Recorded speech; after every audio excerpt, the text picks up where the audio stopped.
All right, back to work.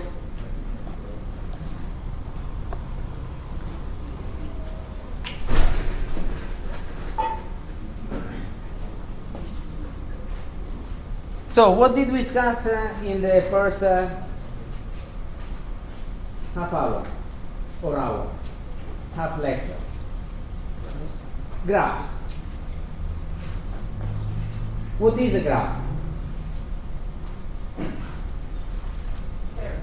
Pairs. Two pieces of information. Very good. One is a set of any element you want. And the other one is a connection between two elements of this set. So this connection that we call an edge is defined by these two elements. If there is a direction, we put the first and the second in a pair. If there is no direction, we put both, first to second, second to first, or we put them in a set. If it is a set, there is no order, so it doesn't matter which one you put first. Alright?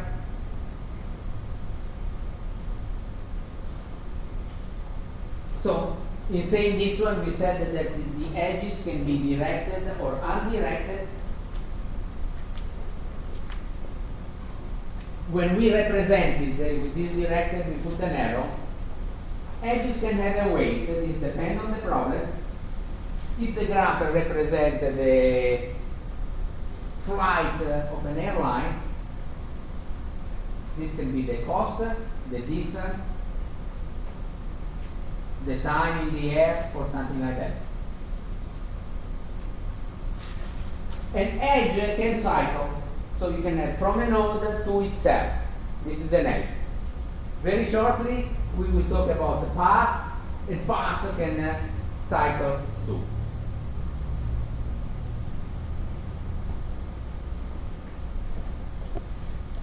We had some terminology. What is this terminology about? Things that we see in a graph and we have a name for them. So, for example, two nodes connected by an edge, they are called adjacent.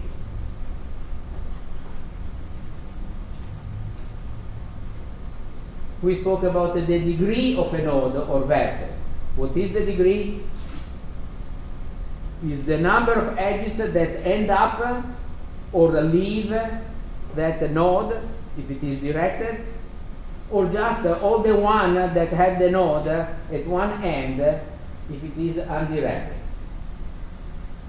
If it is directed, sometimes we want to distinguish between those going in and those going out.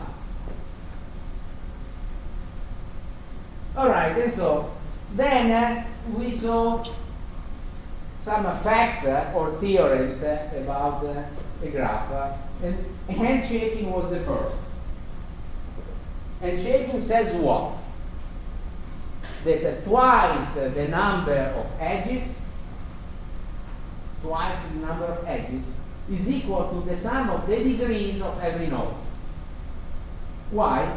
Because every edge contributes to one in the degree of a node and one in the degree of another.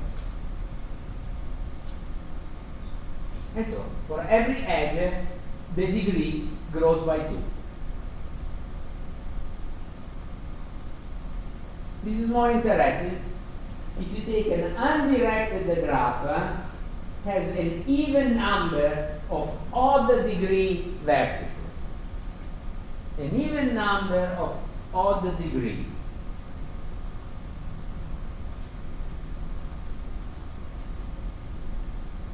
Who can tell me in English, just an idea, a clue why this has to be true?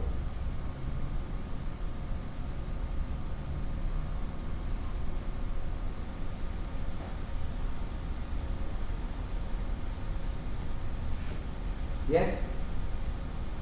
Because if you have a node that only has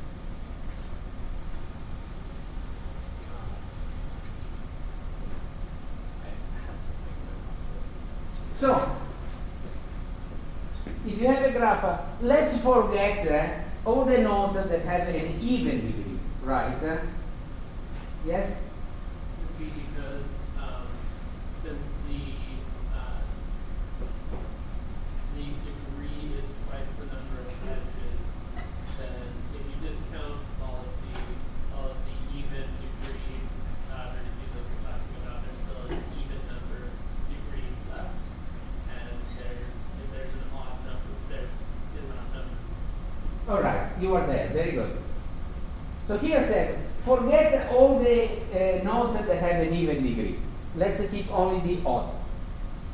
If the number of odd degree nodes is odd, the sum of all the degree cannot be even. The sum of all the degrees has to be even. So if you have one odd, you need another odd to make the two even. And then if you have a third odd, you need a fourth odd to make them even. And so once you have the first, to understand the second is not really difficult, right? Everyone with me? This is relatively easy stuff. All right. The final one. This is a directed graph. Before we were talking about undirected. This is directed. It says, look, the sum of all the in degrees are the same as the sum of all the out degrees. Who can tell me in English why this has to be true? Yes? Because every edge that goes out of a node goes into a different node. Right. Every edge that goes out of one goes in the other. So every edge contributes one to those that go out and one to those that go in. And so the number for every edge, the number remains the same.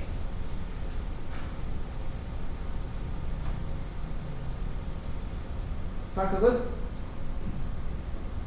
All right. There are some special, interesting graphs, and let's see what are these names. First is a complete graph. Complete graph maybe is not particularly interesting, but a complete graph is a graph where there are all the edges. So if you have three nodes, you have this, this, and this. This is complete.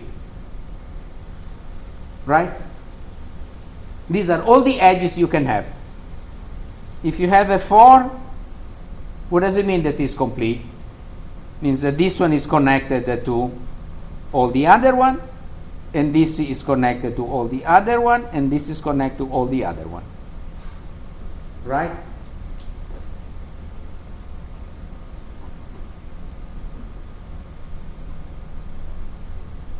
All right, so this is a complete graph.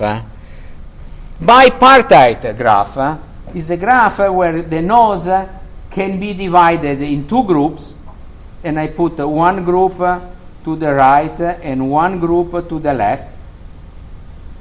And nodes to the right are connected to node to the left, and node to the left are connected to node to the right. This is a bipartite graph. One is here, and one is here. All right? Yes? So then a function could be represented as a bipartite graph. Yes, where one side is the domain and the other one is codomain. Yeah, but the function is so special. So special because from one here you have only one there. So Or a relation. relation, yes. But a relation, if it is a binary relation, this side and this side are the same nodes.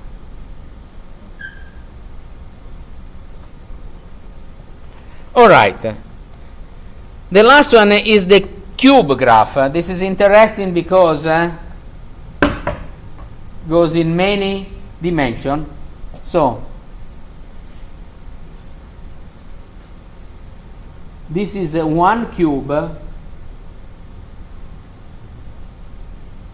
or 0 cube. I don't know where you start. To get the next one, you make 2 copies of this one, and you connect corresponding. So I think this is 0, this is 1, this is 2. So now I make 2 copies of this one. These are the 2 copies. You see it? And now you connect them in this way. So this is the 3 cube. This is the normal cube in 2 dimension, where you have 1 copy of this one, and then you have another copy of this one. You see it? And now you connect corresponding. You see the cube? So now is where things become interesting, right? Because now you have what? You have 2 of these.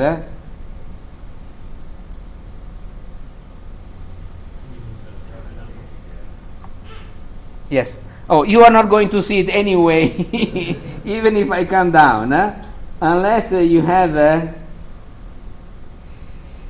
4-dimension site, because now you have this one and the other one here all connected, and now you connect the corresponding nodes, this one with this one, this one with this one. This, you see it becomes messy. And so this is a cube in 4 dimensions. It has a name.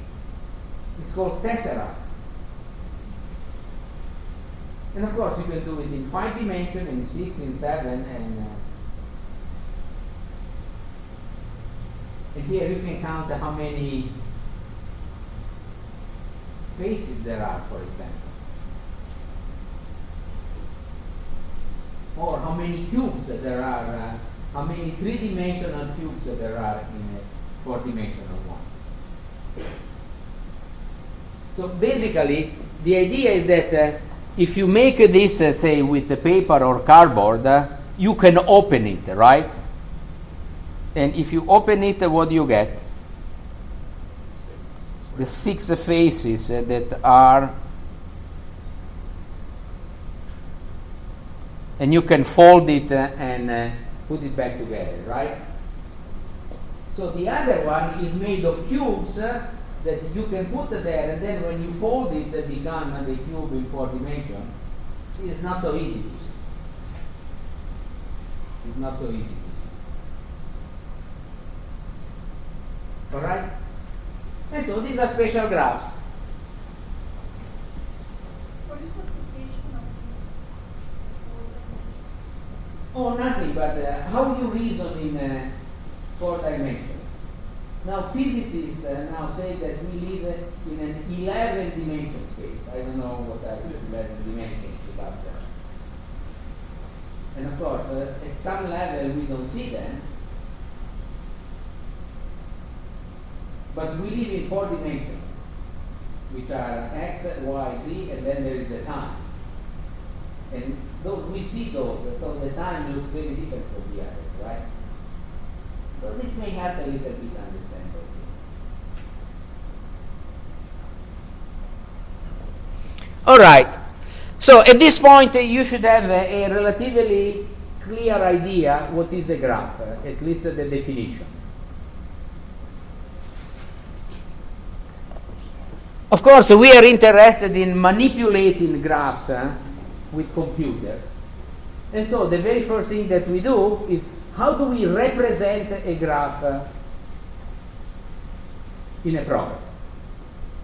How would you represent a graph in your favorite program?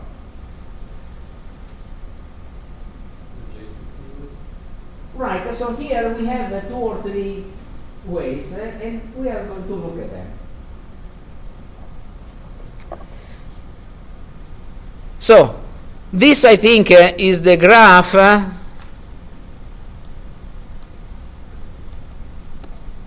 no, I don't think is the previous one. This is the graph below. Now look at this graph. This is called a hypergraph, and we are going to spend very little time on this. This is the only example that we see at.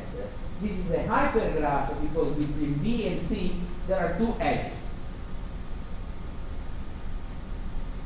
So if you want to think about a realistic problem where A, B, C, D are cities and these are flights, you can have two different flights between the two same cities, right? And so you have two edges. Now, if you represented the edges as pairs, this is not going to fly because the pair is the same in this case. So you need additional information. Anyhow, if you have a graph of this kind, this is shown because the adjacency matrix is good enough to represent this situation. So we have these marginal entries, A, B, C, D, A, B, C, D. You decide which one is the first and which one is the second. This is undirected, so there is no first and second. We can pick whatever we want. And so what is this one here represent? You have an edge from A to B. Say that again? Yes, you see from A to B there is this edge E1. This number 1 here represents edge E1. It doesn't give it a name. It's just represented there. Why there is a 0 here? Because there is no edge A to A. All right?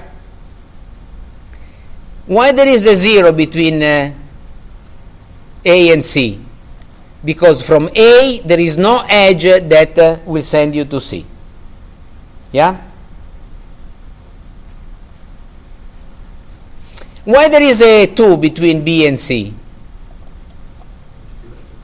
There are two edges, E2 and E3. So this 2 counts E2 and E3.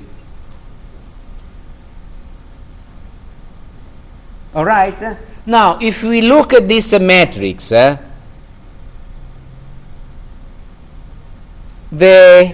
you consider the diagonal, the part above and the part below the diagonal are specular.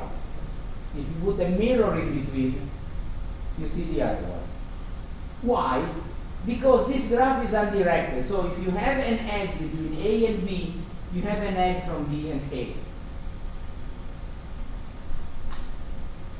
All right?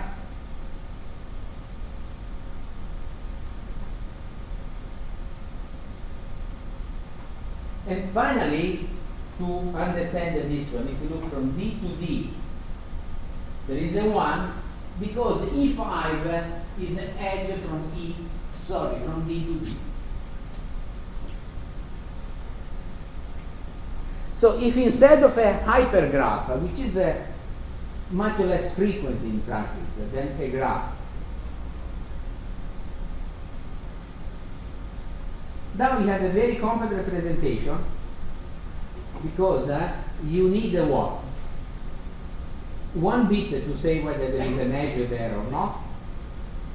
And so if you have n node, you need n square bits. And you can even cut it in half because the part above the diagonal is the same as the one below. All right, and so it's a very compact representation. Also, if you represented the nodes as typically is done with the number 0 to n, you have direct access. You pick exactly the entry in the matrix very quickly. Yes? Wouldn't you need more than just 1 bit though for every edge? Because like if you have 2 edges between 2 vertices. So this is only in a hypergraph. If you just have a graph, you can only have 1 edge. So this is understandable from the definition. If we go back to the definition, and this E is a pair of vertices. So if it is a pair of vertices from A to B, you cannot have A to B twice because this is a set.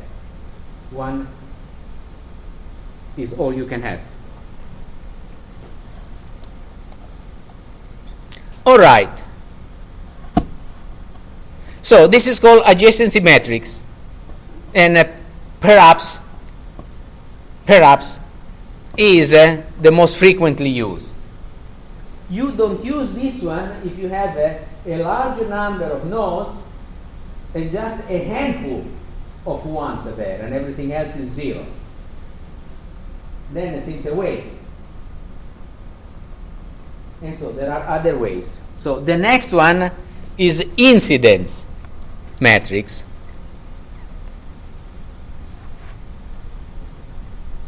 So in the incidence matrix, we have in the rows we have the edges, and in the column we have the nodes.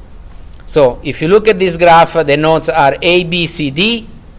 If you look at the edges are E1 to E5. So here you have E1 to E5, and here you have A, B, C, D. And now you put the incidence to a node. So if you look at E1, E1 is incident to what? A and B, right?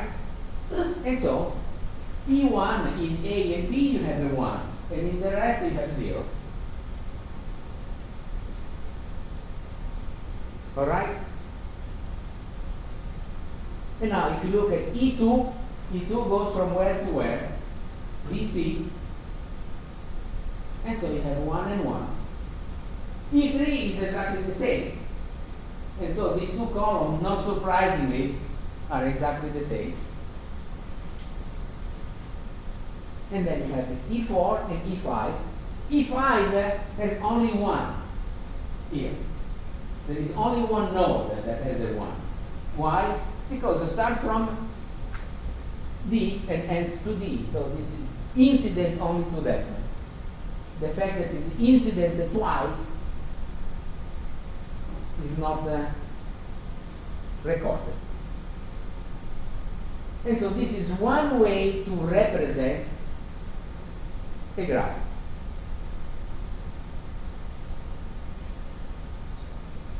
The final one is the adjacency. Yes? Is there a reason why, like, is it just kind of convention that E5 is listed as having 2, instance of 2 for D? I think that if you care, maybe you could put there too. So these, I think, these are ideas that people had and used in some famous algorithm for representing the graph. I'm sure in particular situations that people can. So, for example, if the node were directed, how would you change this one? You show the direction. Because now it makes a difference whether you have an edge from A to B or B to A. Right? So how would you do it? Say that again? Maybe like, you know, it would be 1 or going the node that's coming out of and then -1. I would also have picked the same. He was more general, said that just 2 different values. Yeah? Would be a possibility. And so what would you put in D now? If you have that one. Because now you have to put a +1 and a -1 in the same slot, right? Yes.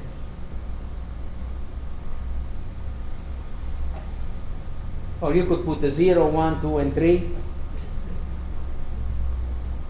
You still need 2 bits. So the last one is the adjacency list. There are languages,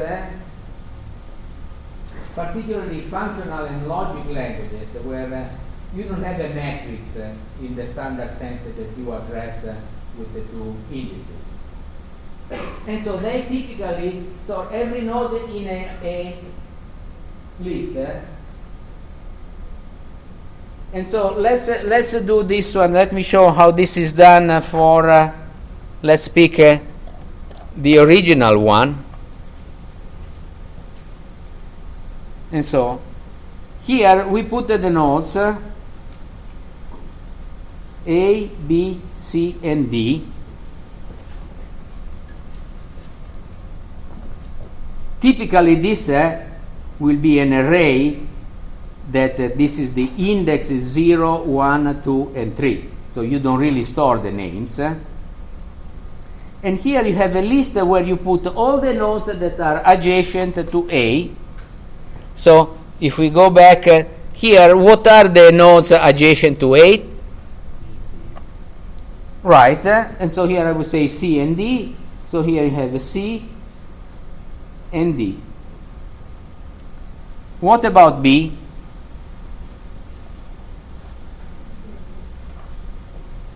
B, you have a C and D again.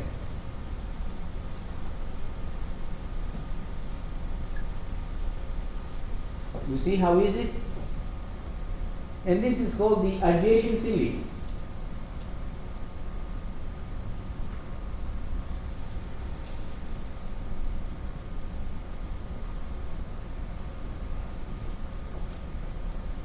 And so, should we do it for D, which is slightly different?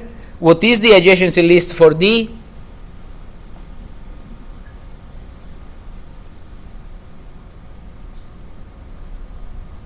ABC.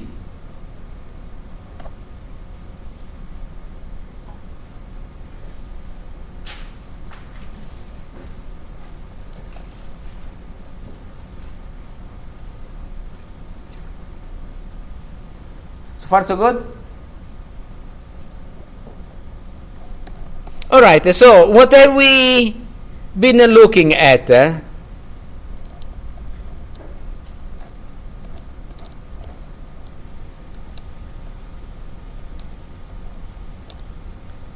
What we have been looking at?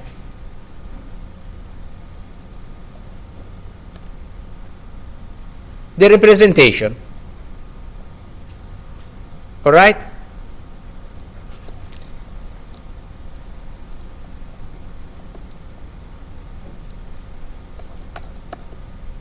So I change a little bit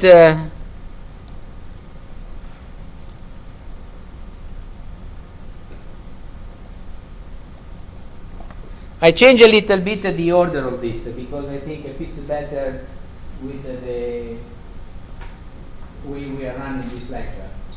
We have 10 minutes and I want to show you these two concepts. If you have a graph, you want to do a traversal.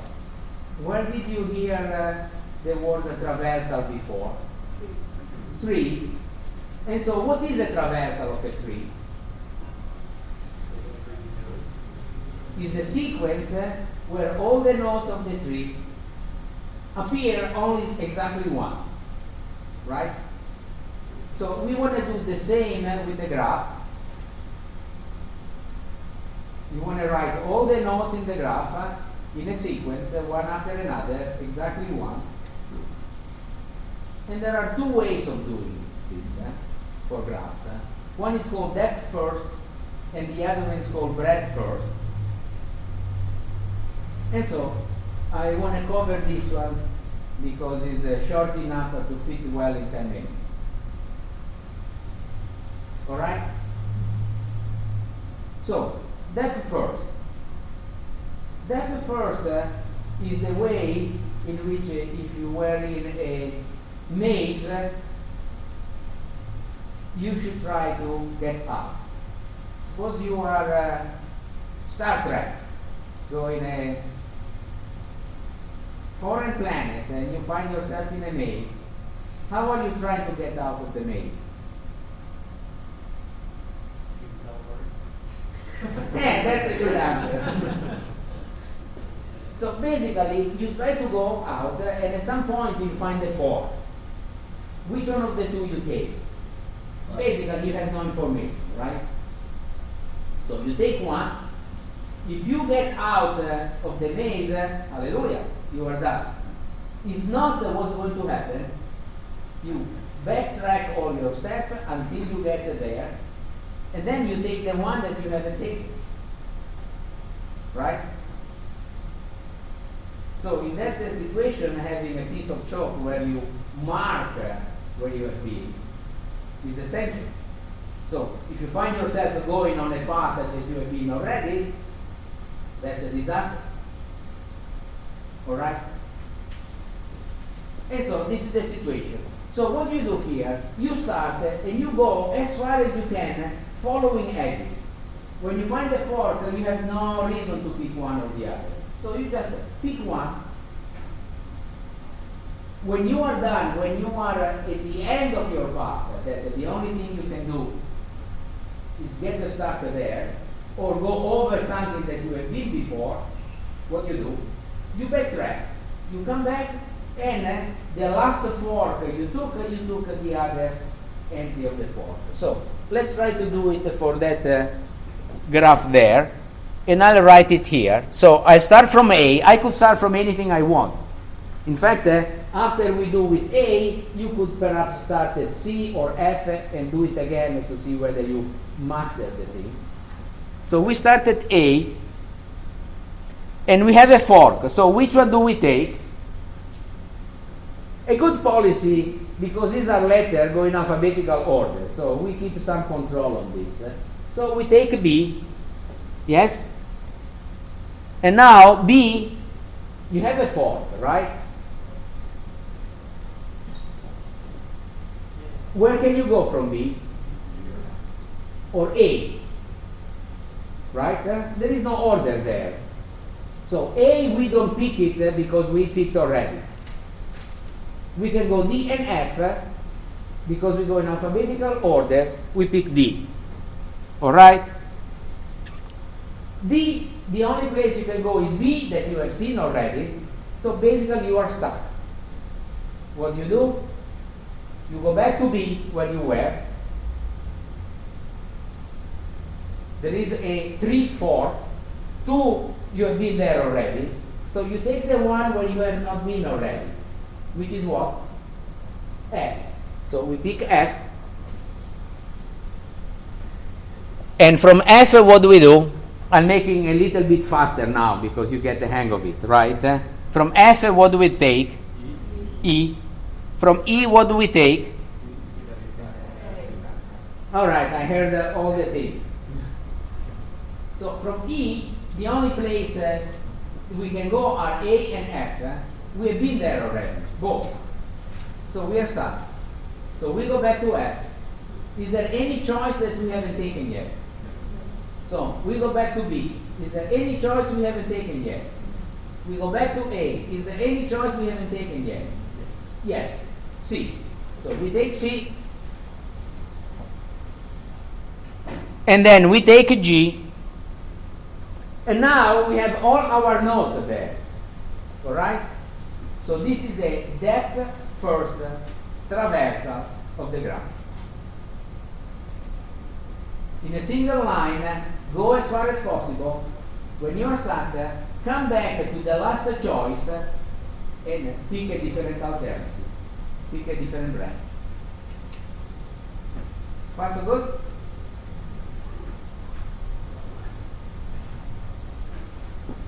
If you had to write a program for this, you think it's easy or difficult? It's not really particularly difficult. It's almost like traversing a tree, that we know traversing a tree is relatively easy, right? Which kind of traversal of a tree this resemble? Pre-order, in which the node we are will be output, and then we look at all the children. What is different from this one and a tree? Right. We can end up on a node that we have been before, right? So how do you protect yourself? There's a true or Boolean value for each node, so that you know if it is. All right. So this is a good idea. In every node, when you do the traversal, you put a bit that is telling you whether you have been there already or not. If you go there and you have been there already, you don't take it. What is the problem with this? You have to reset it all the way down. Right, and you have to reset it, and in particular, if in your program you have two traversals going on at the same time, you can do it. Because you need a bit for one and a bit for the other. So what is the other way of doing it? Right, when you do the recursion, you have a list where you keep the nodes that you have been before. Is a set grid.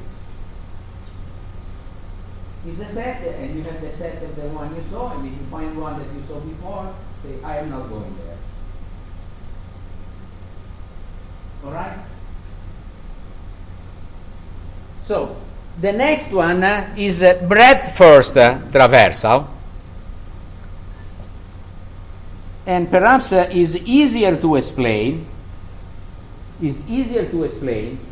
but is more difficult to code in a program. And so again, we start from A. So we output A. Now we take all the ones that are distance 1 from A, and we haven't taken yet. So what do we pick? B, C, and E. Right? Because from A, in one edge we get there. B, C, and E. Now we take all the ones that you go there in two edges, and we haven't taken before. And so what do we take here?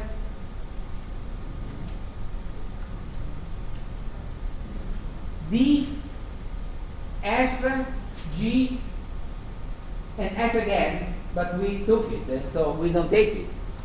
And so this is D, F, and G.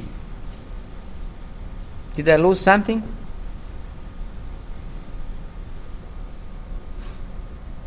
No. All right. And so you have it here. This is breadth first. So of course, if you code this in a program, you don't want to do one step, then you start there and you do two steps because you already have the information to do one step, right? So you have to write a program which is a little bit smarter. You keep the one you have. From each one of those, you do one extra step, and so you don't restart from scratch every time. Much more difficult to write as a program if you consider more. All right. So what have we seen in this second part?